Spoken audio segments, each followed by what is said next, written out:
नमस्कार मंडळी. आता हे बोलत असताना सुद्धा माझ्या अंगावर शहारे आलेले आहेत.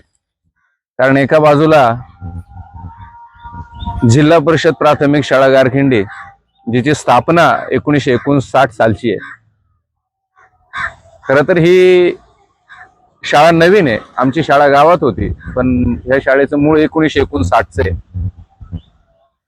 गारखिंडी गावचं वैशिष्ट्य म्हणजे तिन्ही बाजूला डोंगर, आणि ते डोंगर किती म्हणाल तर 40-50 मजली उंच असतील इतके मोठे डोंगर आहेत.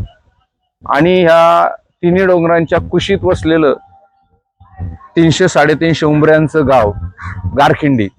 आता 350, आमच्या काळात फार कमी उंबरा होता. आणि आम्ही ज्या पिंपळाखाली आता बसलेलो आहे, तो पिंपळ साधारणतः 200-250 वर्षाचा आहे. या पिंपळाच्या खूप आठवणीत अनेक पिढ्या या पिंपळानं पाहिलेल्या आहेत.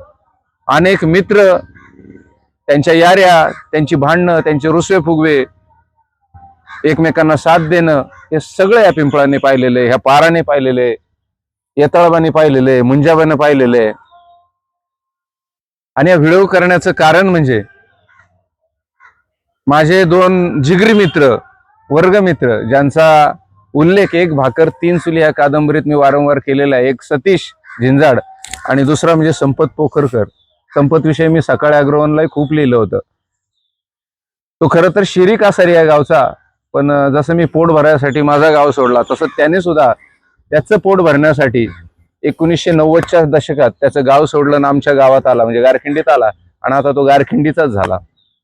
सामाजिक क्षेत्रामध्ये अतिशय भरीव योगदान त्याचं आता सातत्याने असतं, कारण त्याचं गाव आता गारखिंडी आहे. तसा सतीश सुद्धा मुंबईला काही काळ होता, नंतर गावाला येऊन सेटल झाला आणि अतिशय उत्तम पद्धतीने शेती करतोय.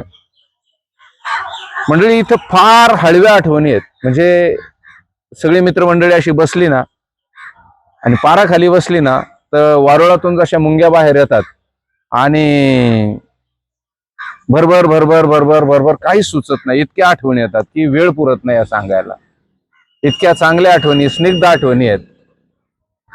आणि या आधुनिक काळात माणसाकडे मोबाईल आले, गाड्या आल्या, परंतु जुन्या आठवणी 90च्या दशकातल्या, ज्या काळात पत्रावर व्यवहार चालायचा, त्या आठवणी कधीच काळजातून जात नाही. हे फार महत्वाचं आहे.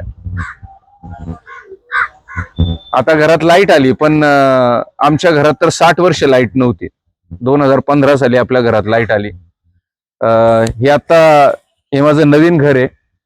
पूर्वी इथं जुनं घर होतं आणि आईच्या इच्छे खातर मी नवीन घर बांधलं 2015 साली. तिने त्या घराचा आनंद घेतला. तिला बरं वाटलं, कारण ती म्हणायची, पुण्याला मुंबईला तुला किती बंगला असू दे बाळा, परंतु गावाला आपलं एक छोटस तरी घर पाहिजे.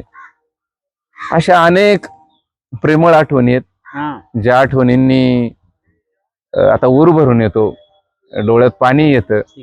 आणि तो संघर्षाचा काळ आहे, भाकरीच्या संघर्षाचा काळ आहे. कपडा लत्ता तर फार दूरची गोष्ट, पण भाकर मिळत नव्हती अशी मंडळी आहेत आमच्या सोबत.